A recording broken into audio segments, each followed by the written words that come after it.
Hello everyone and welcome to episode 5 of the History Hotline. Today's episode will be about Beryl Gilroy, the writer, the teacher, the psychotherapist, more importantly, one of the first Black Headteachers in this country. Before I get into the podcast, I just want to say thank you to everyone who's been listening from the very start.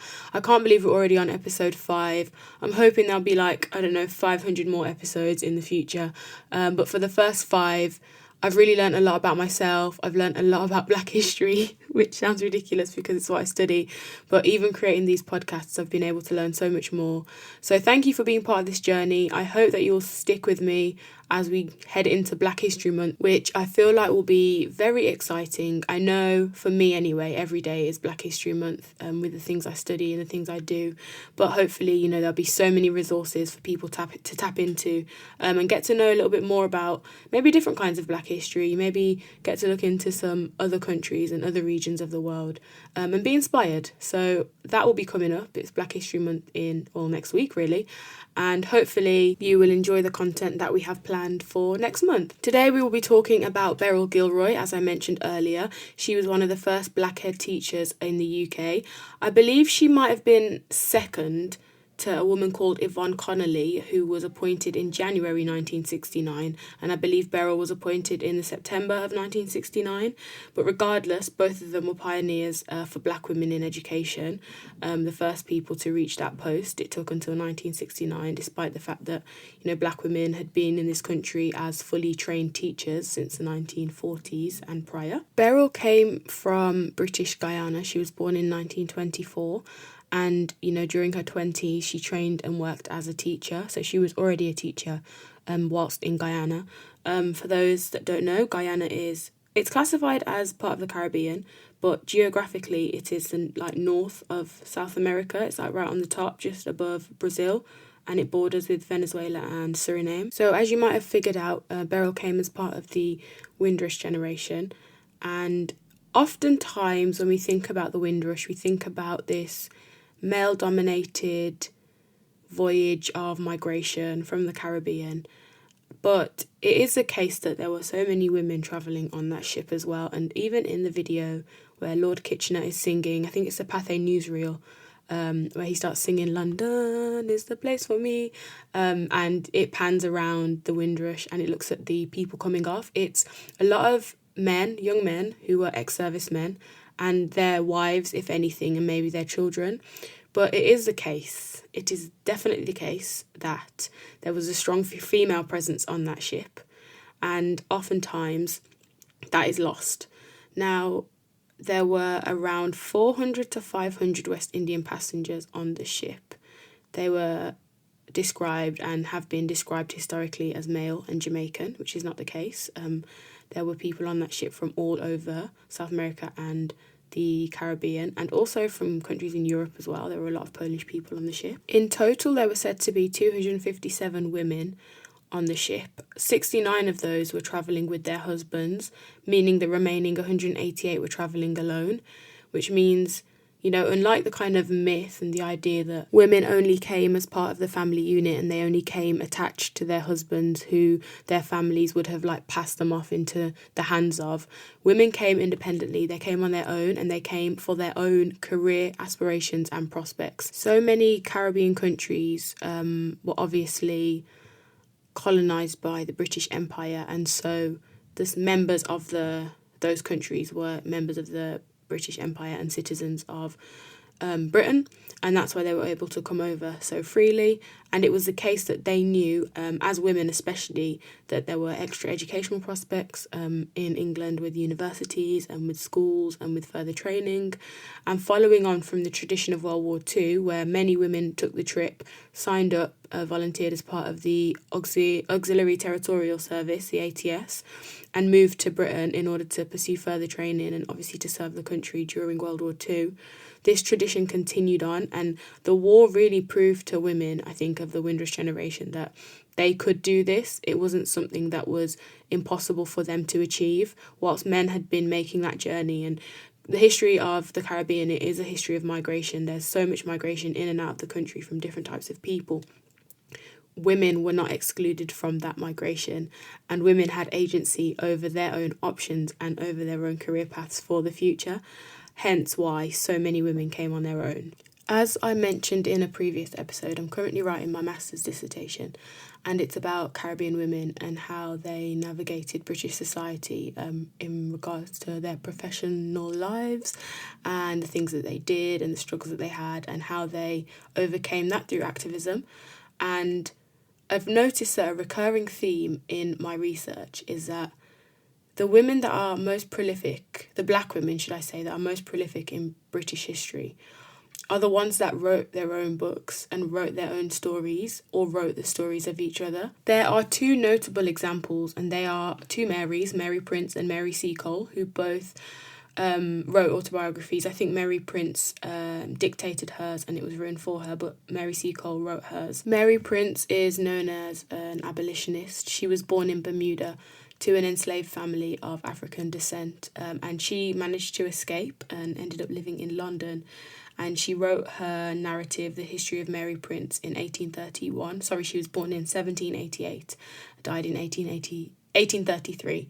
And it was the first account of the life of a black woman to be published in the United Kingdom. And it goes into her life as an enslaved woman, the brutalities of it, and looking back at a time where slavery was still legal in Bermuda and other, Caribbean islands and British colonies.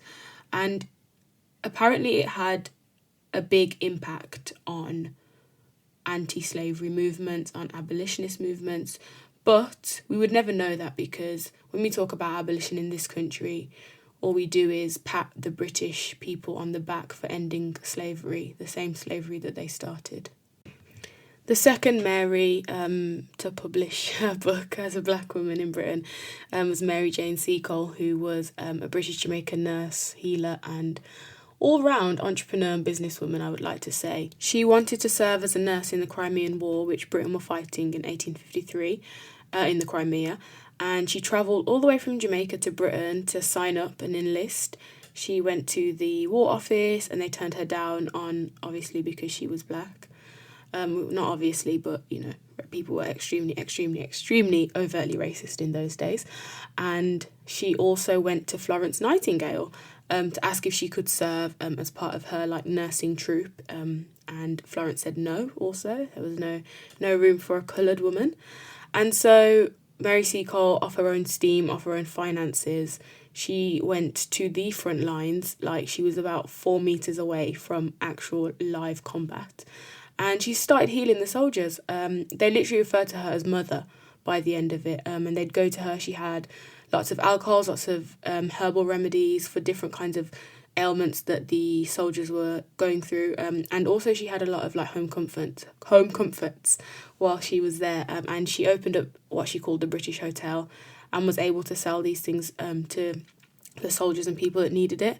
On her arrival back in Britain, she was absolutely bankrupt, and the soldiers rallied together to throw her a charity ball to raise money for her, and she also wrote her autobiography in order to sell it to raise funds, and she was able to do so. And even from the foreword of her autobiography, you will see how highly these men that fought this battle spoke of her, of this woman, and what she'd done for them. William Howard Russell, who was special correspondent to the Times during the Crimean War, he said in the preface to Mary Seacole's autobiography, he said, "I should have thought that no preface would have been required to introduce Mrs. Seacole to the British public." I think that speaks volumes in itself, this idea that how could anybody forget a lady like her? However, I don't know many people that learnt about Mary Seacole in school.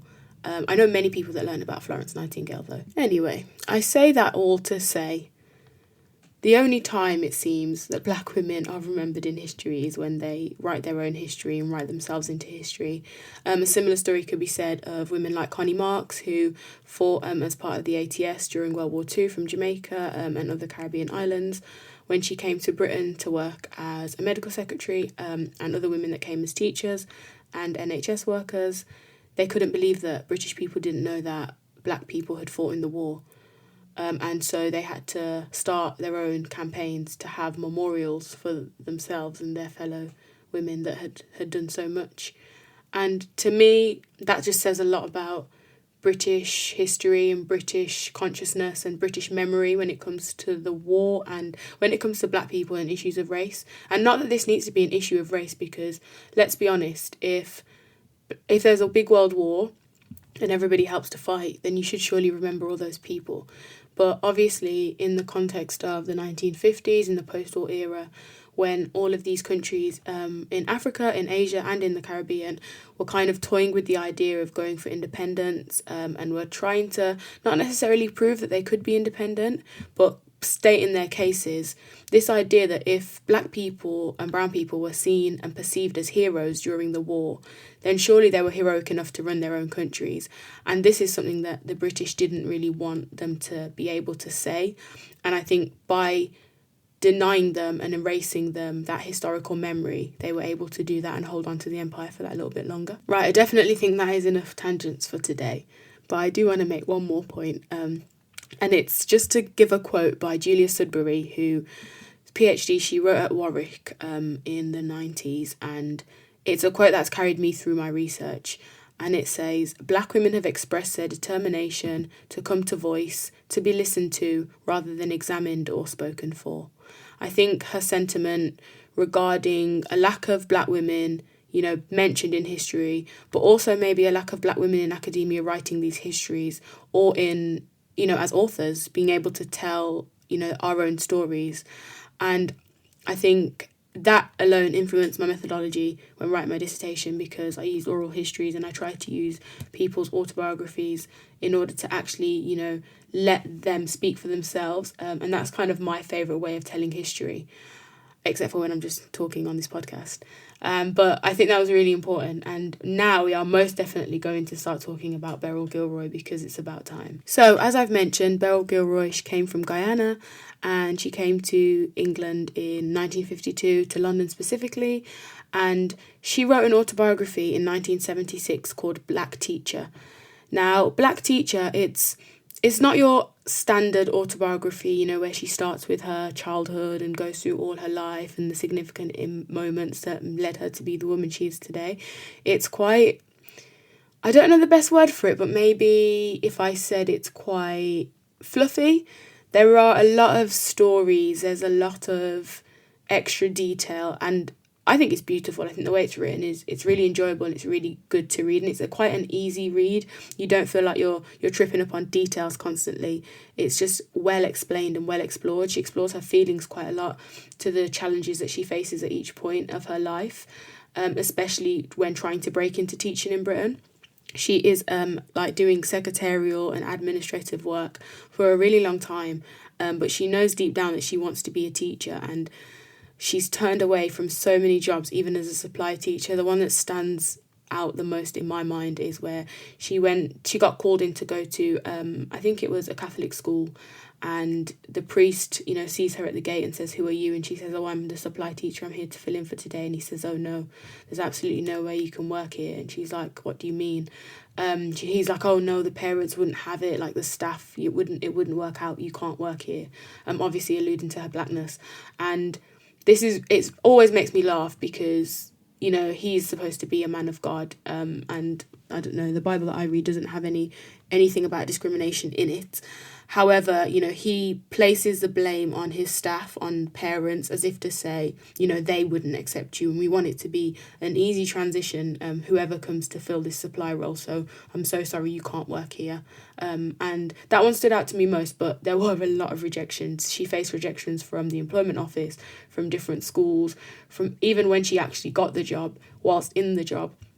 Parents who didn't want to have their children being taught by her, teachers that didn't want to teach alongside of her, head teachers who didn't think she was capable, and obviously when she finally becomes a head teacher, staff that didn't want to be told what to do by a black woman, parents that didn't want their children in a school run by a black woman. And it's just a constant onslaught of just prejudice from all angles throughout her autobiography. Beryl Gilroy also wrote fiction, children's fiction, and this was after actually publishing The Black Teacher, but she realised as a teacher teaching young children in a primary school who were learning how to read and write for the first time, the books that they were being given to read were, first of all, downright racist for the most part. And if they weren't racist, they didn't really include any narratives or any stories of anyone other than white people, white children. And so she wanted to make a change, and she didn't want, black children in books to just be reduced to racial stereotypes. So she wrote quite a few books, and they all have quite different themes, and some of them are for younger children, some of them are for children that are a little bit older. And I haven't read any of them, but I'll give you some of the titles if you ever are interested. There was A Frangipani House in 1986. She wrote Boy Sandwich in 1989. Stedman and Joanna, A Love in Bondage, 1991. Echoes and Voices, 1991 as well. And then there were a few books that actually got rejected by publishers at the time. It's very clear when reading Black Teacher that Beryl doesn't just, want to be a teacher for her own ambitions or her own selfish reasons. She actually wants to make a difference within children's lives. And it's interesting to read it. And as the book goes on, I think a main theme of the text should be identity, because as it goes on, she is more and more aware of her identity as more and more people point out her blackness. Obviously, she knows she's black as reading it, but I think she really understands and begins to explore how much her colour is affecting her trajectory within this profession. Most notably in the text are the encounters of prejudice that Beryl faces, and just the ignorance of people in Britain at the time. She starts by, saying, and this is a quote, "Not so long ago, a black teacher or a black child was a rarity in Britain. Attitudes to the few blacks then in the country were much the same as they are today, but the way people deal with them or react to them has altered." And she goes on to explain how, different parents from overseas, not just British people actually, needed convincing that a black woman could teach their children. And she talks about specific countries and specific people that have come from those countries, and they kind of look at her and say, "Oh, where are you from?" And question her ability. And so it's not just a thing of Britain and white people in Britain being prejudiced, but the prejudice that's just all around the world because of the fact that the British Empire and European colonisation was just so widespread and far-flung that these attitudes persisted on a global level. I believe an important theme in this autobiography is identity and the conflicting view she has of her own identity. She said, "I realised afresh that I belonged in a cultural no man's land. However often I had sung, 'I vow to thee, my country,' on Empire Day in the pouring rain, I wasn't English. Brought up as we were under faraway flutter of the Union Jack, I believe that at that time we West Indians did think of ourselves as English, but Englishness, I now realise, contained elements of history, culture, and perception to which I could lay no claim. I wasn't African either. I was of the generation of West Indians who regarded Africanness as something morbid, a backward step that must be avoided at all costs. Until my 20th birthday, I had never seen an African outside my school textbook." I found this quote quite interesting because this idea that, Beryl can't really understand the fact that she's not English, she's not maybe what she thought she was, being brought up in, at the time, British Guyana. Now, just to give more context, but in the Caribbean and in the British colonies, in schools, you would have been educated by maybe white British people, but also black people or Caribbean people from the country that you were in. If you were in Jamaica, you'd have Jamaican teachers, but you would also have white Jamaican teachers or white British teachers. And you were trained by white people in most professions, and the country was run by white people. They had Empire Day where all children would go to school and, sing to the Queen or the King, whoever was in power at the time. And, they were taught to be proud of their mother country. They were taught that they were citizens of Britain, rule Britannia, all of that. They didn't have this identity that we have now, maybe, as second and third generation children and young people and adults of Caribbean countries or African countries. They were very patriotic to Britain. They believed that the British system was the right system and it made sense for them at the time. Whilst Beryl is quite adamant that she was not, perceiving Britain to be the motherland. In interviews that I've listened to of hers from the past, she's very clear that she didn't see Britain as a motherland, but obviously she knew it was a place of opportunity. But a lot of the women who I've studied in my research do share this idea that Britain was this country, it was their kind of home, and that when they got here and they realised that British people were not educated about the colonies, British people did not know that, black people were part of their commonwealth, were part of their world, in a sense, they really struggled with that. And I think that was kind of the biggest shock, because that came along with so much prejudice and so much discrimination. And moving on also to the point she mentioned about this idea that she wasn't African, there's now, I think, a movement, and not so recently actually, because it stems back to Pan-Africanism, that, as a black person, you are of the African diaspora, and that you should feel a kind of cultural pull towards that. And that is very difficult for Caribbean people to feel, because we are so far removed from African countries. We don't even know what country in Africa we would have come from, and if that country even exists, or that region even exists anymore as it would have done. And this idea that Beryl has only understood African people or seen them in her textbooks until she was literally 20 years old and she meets someone who is African. And this idea that she's described them here as, being an African person, it's a backward step. It must be avoided at all costs. This idea that Africans were literally cannibals and savages really did persist into Britain into the 1950s and 60s. And unfortunately, it was upheld by West Indian people and Caribbean people, because that is what they were taught. They were brainwashed to believe that. And it wasn't until they got to Britain and cultural mixing started to happen that these myths were dispelled. But, the ideas and the prejudice and the ignorance was still there for a lot of people. I don't want to give too much away about Black Teacher, because I do think that, if you are listening to this podcast, you definitely should read it. I think it's available on Amazon. If not, if you're in a university, it definitely should be in your library. But I've noticed that some universities carry very few texts by Black people about Black history. And so, if you can get your hands on this, please do. And I think the narrative itself, it encompasses all the struggles that Black women faced coming into this country, in terms of not just education and profession and getting into teaching in the case of Beryl, because she's obviously very successful in the end and she becomes a head teacher, but also she speaks on her struggles finding housing, her struggles, not really so much struggles, but just her experience dating, and eventually getting married and having children, and then raising children within this society that she's facing all this prejudice and not wanting her children to absorb any of that, but then balancing that with her work life and trying to stay in the profession. And she goes through so much as a Black woman, as Black women do.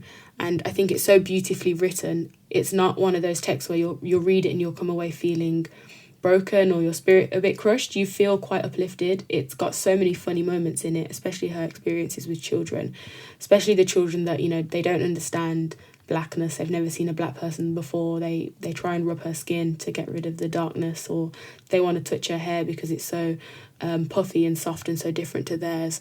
And I think the tale it's very well written. It's exceptionally written, and it really does encapsulate that experience of a Black woman in Britain at the time. And we definitely need more narratives like it. And I wish that, the erasure didn't exist and we could read more narratives like that, but I guess we just have to start writing them now. Beryl Gilroy's autobiography is an incredible tool to have as a historian, and just generally to read. It's a great book, as I've mentioned many times in this podcast already. And for any historians out there that do Black British history, or anyone that has read quite widely, I just wanted to kind of talk about her legacy and maybe who she's left behind. She passed away a few years ago. Her son is actually Paul Gilroy, who wrote There Ain't No Black in the Union Jack, Post-Colonial Melancholia, and The Black Atlantic.